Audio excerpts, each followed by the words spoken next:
सत्संगत जी, प्यार से कहना धन निरंकार जी। सत्संग के दौरान जहाँ महात्माओं ने अपने भक्ति भरे भाव इस निरंकार प्रभु परमात्मा की तरफ अपनी आस्था और हर पल इसी में ही जीते जी लीन लेने की जो ये प्रेरणा दी कि संतों का जीवन तो ऐसा ही होता है और हर एक इंसान में वो कैपेसिटी है कि वैसा जीवन जिया जा सके। बस ये जब ब्रह्म ज्ञान मिल जाए तो फिर हर समय ये निराकार ही याद रहे और सेवा सिमरन सत्संग के माध्यम से कैसे इसको हर समय याद रखा जा सकता है। और जैसे दासी के पीछे स्टेज के जो कोटेशन, जैसी दृष्टि वैसी सृष्टि, तो अगर इस बात पे ध्यान दें तो एक अगर देखें तो बात वही जो हर कोई समझाता है कि सामने वाला नजारा जो है वो हम उसको उस तरह देख रहे हैं जिस तरह हमारी नजर है। सामने वाला व्यक्ति हमें वैसा नजर आ रहा है जैसी सोच जैसी धारणा हमने उसके प्रति बना ली। जैसे कहा भी जाता है कि beauty lies in the eyes of the beholder. कैसे हम अगर खुद ही एक अच्छी नजर रखेंगे तो ही हम पूरे संसार को एक बहुत खूबसूरत मानकर देखकर कर सकते हैं।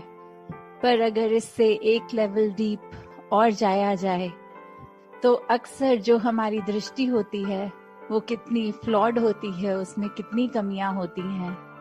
उदाहरण हम सत्संग में भी बहुत बार ये सुन चुके हैं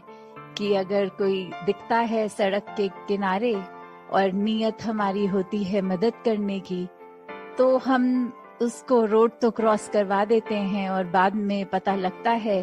कि उस व्यक्ति को, उस वृद्ध व्यक्ति को तो सड़क क्रॉस ही नहीं करनी थी। तो कैसे चाहे हमने मन में इंटेंशन भी सही रखी, कुछ अच्छा करने का जज्बा भी रखा, पर वो निगाह, वो दृष्टि वहां चूक हो गई। उस व्यक्ति की, सामने वाले व्यक्ति की जरूरत को बिना समझे हमारे हिसाब से उसकी क्या जरूरत है उसको इम्प्लीमेंट करने की कोशिश करी। और वहां फिर वही बात, क्योंकि हमें लगा ये नजारा ऐसा होना चाहिए, हमने उसको वैसा बनाने की कोशिश करी। तो कैसे अक्सर वो उदाहरण भी सत्संग में बहुत बार सुना कि एक रिफ्लेक्शन में पानी की एक अगर कीमती कोई चीज नजर आए और हम हाथ डाल के उठाएं, वो फिर भी हाथ ना लगे, और उसके बाद अपनी नजर को ऊपर करके देखकर समझ में आना कि वो चीज पानी में नहीं पेड़ पे टंगी है, उसकी सिर्फ परछाई नजर आ रही है और वो ही हमने हकीकत बना लिया है। कैसे बहुत बार एक किसी के लिए कुछ अच्छा करने की इंटेंशन जहाँ है, वो रिसीवर भी उतना ही इम्पोर्टेंट है जितनी हमारी इंटेंशन। काफी बार तो ऐसा भी होता है कि एक हम हाफ वे किसी की कम्युनिकेशन के बीच में जब जाते हैं, कोई कमरे में दो व्यक्ति अगर बात कर रहे हैं, अब उनकी बात का कॉन्टेक्स्ट हमें पता नहीं, पर हम जैसे ही कमरे में गए हमने कोई एक सेंटेंस सुन लिया या हमारी आंखों ने उस समय कुछ ऐसा विजुअल देख लिया जो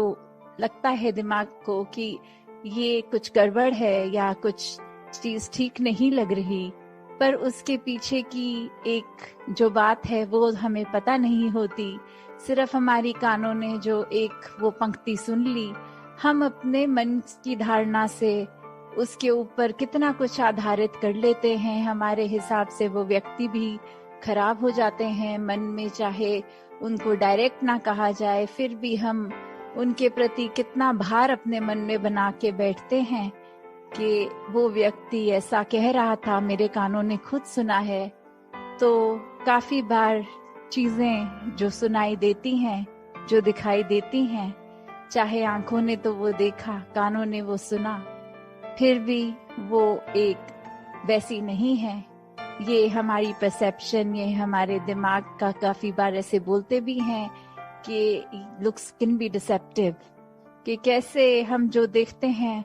वो वैसा है कि नहीं, वो भी हमारी सोच ही है, वो हमारी समझ ही है। तो कैसे हर किसी ने जब परमात्मा को मन में बसा लिया, इस निराकार के ऊपर हर ख्याल को अपने बेस किया, तो फिर वही बात जो दासी अक्सर लगभग हर सत्संग में ही रिपीट करती है कि ये बेनिफिट ऑफ डाउट जब किसी को देना आ जाए, जब मन से ये लगा कि शायद जो हमारा नजरिया है वही ठीक नहीं था, सामने वाला व्यक्ति तो बिल्कुल ही ठीक है, या फिर अगर कुछ गड़बड़ भी लग रही है तो कैसे, किस वजह से वो ऐसा हुआ होगा, जो हमारी आंखों ने कुछ विटनेस किया, हमने कुछ ऐसा फील किया, या फिर कभी किसी के कुछ बिहेवियर को ही देखकर मन में लगता है कि ये इंसान थोड़ा अजीब है। पर अगर हम वो भी समझना चाहें कि अगर वो कुछ ऐसा रिएक्शन दे रहा है तो वो उसके पीछे क्या कारण रहा होगा, और बहुत बार अगर ध्यान से उस व्यक्ति की जीवन को देखते हैं तो पता लगता है कि काफी बार हो सकता है वो व्यक्ति को कुछ अच्छे एक्सपीरियंसेस ना हुए हों, जिसकी वजह से अब उसका नेचर इस तरह तब्दील हो गया है। वो इंसान, वो व्यक्ति पैदा उस नेचर के साथ नहीं हुआ था, वो हालातों की वजह से वो थोड़ा खोरापन, वो थोड़ी रिएक्शंस अजीब वो आ जाते हैं। तो कैसे एक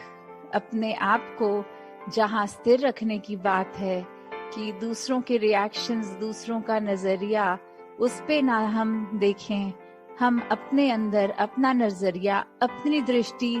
को ऐसी बनाएं जिस तरह हम चाहते हैं कि सृष्टि हो। तो ये बदलाव, ये खुद तक की जर्नी है। ये दूसरों ने तो जैसे हैं वैसे रहना है। किसी व्यक्ति को हम हजार उनकी कमियों के बावजूद भी उनको मन से बहुत प्यार दे सकते हैं और उसमें कोई खामी हमें नजर नहीं आती, और वहीं दूसरी तरफ एक व्यक्ति की सिर्फ एक कमी हो और सारी बाकी खूबियां, उस एक कमी को भी हम पकड़ के अपने मन में उसको क्रॉस मार देते हैं कि ये इंसान से बात नहीं करेंगे। तो कैसे हर समय हम अगर वही बात की जैसी दृष्टि वैसी सृष्टि, बस अपनी दृष्टि अपने नजरिए में जब इस निरंकार को बसा लेते हैं तो हर चीज इतनी प्योर, इतनी पाक वैसी ही दिखती है जैसे इस निरंकार ने हर चीज को ओरिजिनली डिजाइन किया, ओरिजिनली बनाया। ये शरीरों के द्वारा गलतियां होने पर भी वो जो रूहों की बात है तो वो तो हमेशा इस निरंकार की अंश ही हैं। कैसे उन पे कोई रंग नहीं चढ़ता, सिर्फ माया का रंग अगर हम कहें तो वो भी एक ह्यूमन एक्सपीरियंस जब इस बॉडी से होता है तो माया का असर वो आता है। तो कैसे हर पल इस निराकार को याद रखने से वो रंग भी अपने आप झटता चला जाता है, और फिर ये रूह इस परमात्मा के साथ मिलकर अपना असली रूप ये जीते जी इस शरीर में भी पॉसिबल हो जाता है। तो दासी और समाना लेके इन्हीं शब्दों से आज्ञा लेगी। साथ संगत जी, ध्यान निरंकार जी।